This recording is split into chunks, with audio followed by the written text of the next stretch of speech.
Last video में हम लोगों ने average cost second concept of cost जो है वो शुरू किया है। और एवरेज कॉस्ट में हम लोगों ने लास्ट वीडियो में देखा था कि एसी जो है आपका that is defined as the cost per unit output produce. और साथ ही साथ हमने एक बात और जाना था कि जो एवरेज कॉस्ट होता है वो सम टोटल भी हो सकता है आपका एवरेज फिक्स्ड कॉस्ट का और एवरेज वेरिएबल कॉस्ट का। तो क्योंकि एवरेज कॉस्ट सम टोटल है average fixed cost and average variable cost का, तो एवरेज कॉस्ट को समझने के लिए हमें पहले एएफसी जानना होगा और फिर हमें एवीसी भी जानना होगा। तो हमने अपने लास्ट वीडियो में एवरेज फिक्स्ड कॉस्ट को भी डिस्कस कर लिया है। इसके बारे में हम जान चुके हैं कि इसका क्या नेचर होता है, कर्व का शेप क्या होता है। एवरेज फिक्स्ड कॉस्ट जो था वो आपका फिक्स्ड कॉस्ट होगा जो कि पर यूनिट आउटपुट प्रोड्यूस पर लगता है। मतलब एक यूनिट आउटपुट को बनाने में जितना भी फिक्स्ड कॉस्ट आ रहा था उसे हम एवरेज फिक्स्ड कॉस्ट कह रहे थे। उसके बाद हमने एवरेज फिक्स्ड कॉस्ट का जब ग्राफ बनाया था तो वो हमें डाउनवर्ड स्लोपिंग मिला था from left to the right. और ये डाउनवर्ड स्लोपिंग इसलिए हो रहा था क्योंकि ये इनवर्स रिलेशनशिप दिखा रहा था किसके किसके बीच में, तो आउटपुट के बीच में और एवरेज फिक्स्ड कॉस्ट के बीच में। यहां तक की बातें हमने अपने लास्ट वीडियो में कर रखी है। और एफसी के बारे में भी 2-3 बातें और करी थी हमने कि एवरेज फिक्स्ड कॉस्ट कर्व का जो शेप है वो रेक्टेंगुलर हाइपरबोला की तरह होता है क्योंकि एएफसी कर्व के हर एक पॉइंट पर आपको कांस्टेंट वैल्यू देखने को मिलेगा। उसके अलावा एएफसी का कर्व वाई एक्सिस और एक्स एक्सिस को भी कभी टच नहीं करेगा।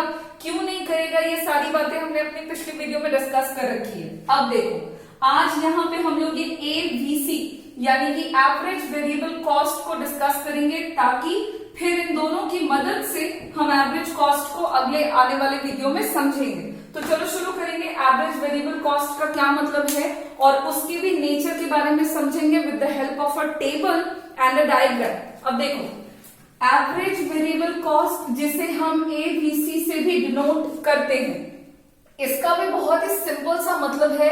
जहां आपको पहले भी बताया हुआ है कि एवरेज वर्ड जहां पे भी आएगा आपको जान लेना है कि ये पर यूनिट की ही बात करेगा।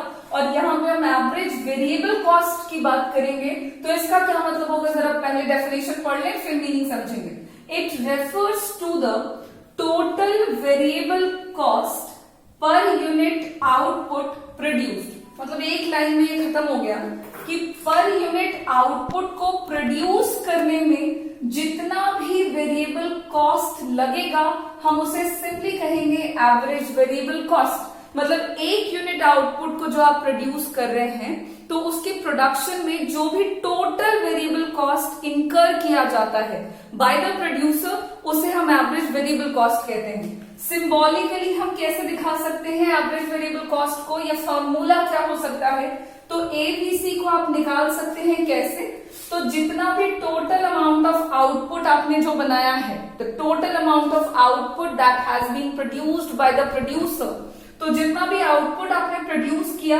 और उसको प्रोड्यूस करने में जितना भी टोटल वेरिएबल कॉस्ट लगा है, इन दोनों को जब आप डिवाइड कर दोगे तो जो भी रिजल्टिंग वैल्यू होगा वो आपको एवरेज वेरिएबल कॉस्ट बताएगा। वो बताएगा कि पर यूनिट आउटपुट को बनाने में वेरिएबल कॉस्ट कितना लगा है।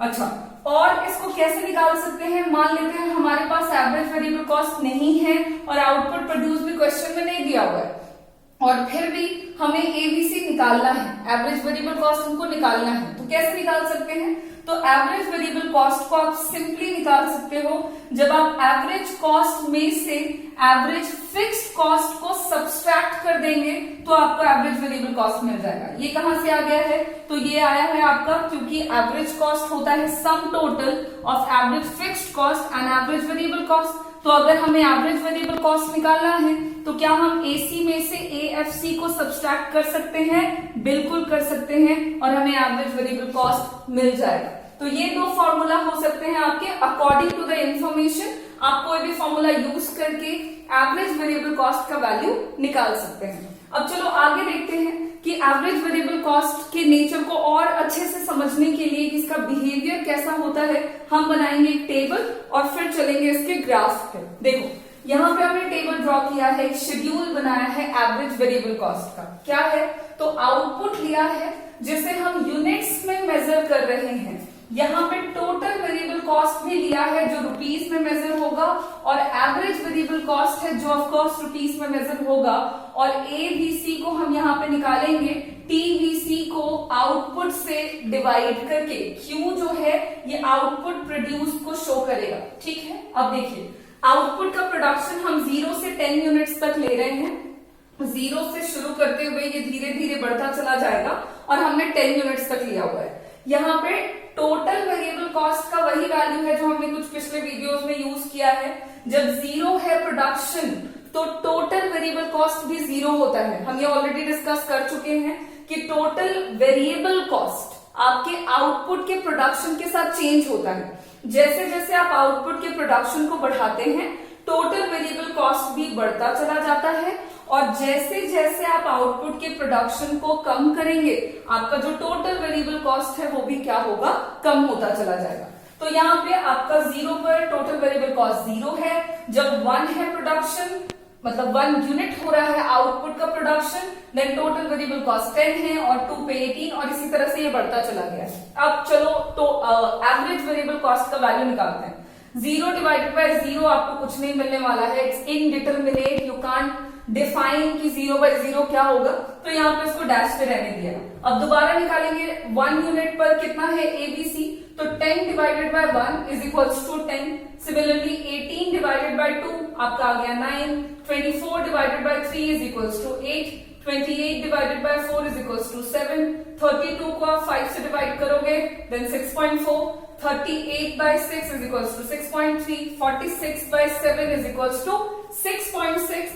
56 by 8 is equals to 7. 72 by 9 is equals to 8. और यहाँ पे 90 divided by 10 आपको मिलेगा 9.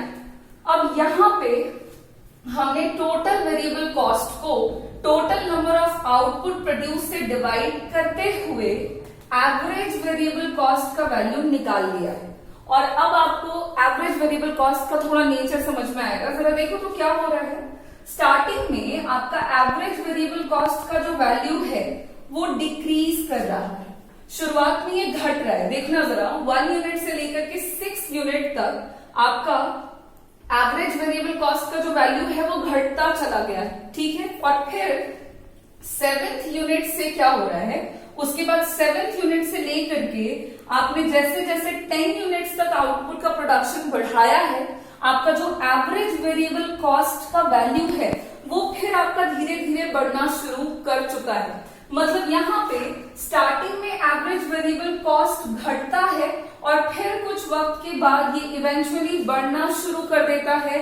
और अब सवाल है कि ऐसा क्यों होता है, तो इसके पीछे का जो रीजन है कि क्यों शुरुआत में एवरेज वेरिएबल कॉस्ट घटता है और फिर बढ़ने लगता है, तो इसका एक लाइन में जवाब है कि किसी भी फर्म में लॉ ऑफ वेरिएबल प्रपोर्शन, ये एक लॉ है प्रोडक्शन से रिलेटेड जिसे हमने ऑलरेडी पढ़ रखा है, हमने डिटेल में पढ़ा है इस लॉ के बारे में। तो ये जो लॉ है ना, लॉ ऑफ वेरिएबल प्रपोर्शन, ये एप्लीकेबल होता है किसी भी फर्म में शॉर्ट पीरियड ऑफ टाइम में, और इसी के कारण शुरुआत में कॉस्ट जो है वो घटता है और फिर कुछ वक्त के बाद कॉस्ट जो है वो बढ़ने लगता है। ऐसा क्यों होता है तो इसको और डिटेल में समझते हैं। आप लॉ ऑफ वेरिएबल प्रोपोर्शन को याद करें। ये लॉ है जो प्रोडक्शन के बारे में आपको बतलाता है, और इस लॉ के अंदर हमने क्या पढ़ा था कि शुरुआत में हम जैसे जैसे इनपुट को बढ़ाएंगे हमारा आउटपुट जो है वो बढ़ेगा स्टार्टिंग में, और बढ़ने का जो रेट होगा वो भी इंक्रीजिंग होगा। फिर आफ्टर सम लेवल, मतलब कुछ लेवल ऑफ प्रोडक्शन के बाद आप जैसे जैसे इनपुट को बढ़ा रहे थे आपका आउटपुट बढ़ जरूर रहा था, लेकिन बढ़ने का जो रेट था वो डिक्रीजिंग था। तो शुरुआत में इंक्रीजिंग रेट से आउटपुट जो है वो बढ़ता है।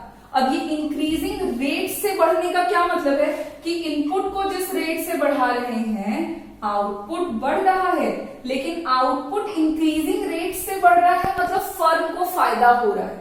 और आम भाषा में अगर हम फायदा शब्द बोल रहे हैं, प्रॉफिट बोल रहे हैं, मुनाफा बोल रहे हैं, तो ये आपको तब होगा जब आपका खर्चा कम लगेगा।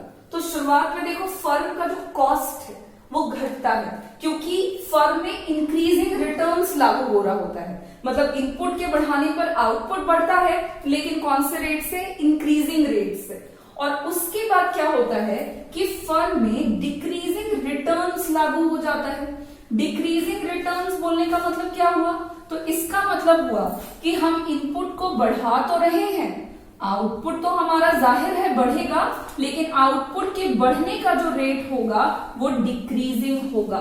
मतलब बाद में फर्म के खर्चे जो है वो थोड़े बढ़ने लगते हैं। इसका मतलब है कि कॉस्ट जो है प्रोडक्शन का वो बढ़ता है कंपैरेटिवली, जो पहले कॉस्ट लग रहा था उसके कंपैरिजन में। और अगर आपका सवाल है कि डिक्रीजिंग रिटर्न्स कहां से आया, इंक्रीजिंग रिटर्न्स कहां से आया, तो ये दोनों जो हैं वो लॉ ऑफ वेरिएबल प्रोपोर्शन का पार्ट है। और मैंने आपको पहले ही बोला कि law of variable proportion short period of time में किसी भी फर्म में एप्लीकेबल होते हैं।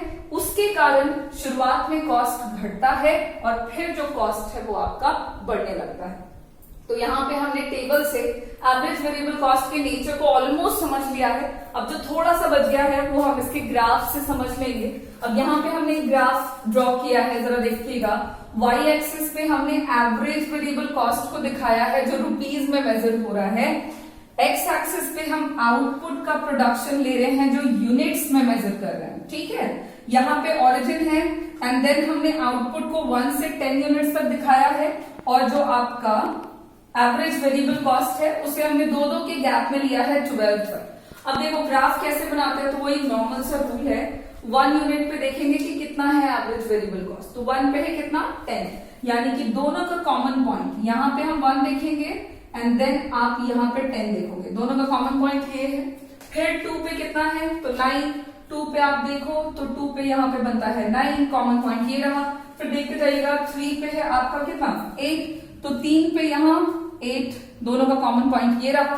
फिर 4 पे कितना है? तो 4 पे है 7, दोनों का कॉमन पॉइंट ये बनेगा 7। और इसी तरीके से हमने कॉमन पॉइंट्स को मिलाते हुए टोटल 10 डॉट्स बना लिए हैं। और जब ये हमने टोटल डॉट्स बनाए हैं 10, तो उसको आपको सिंपली फ्री हैंड से मिलाना था।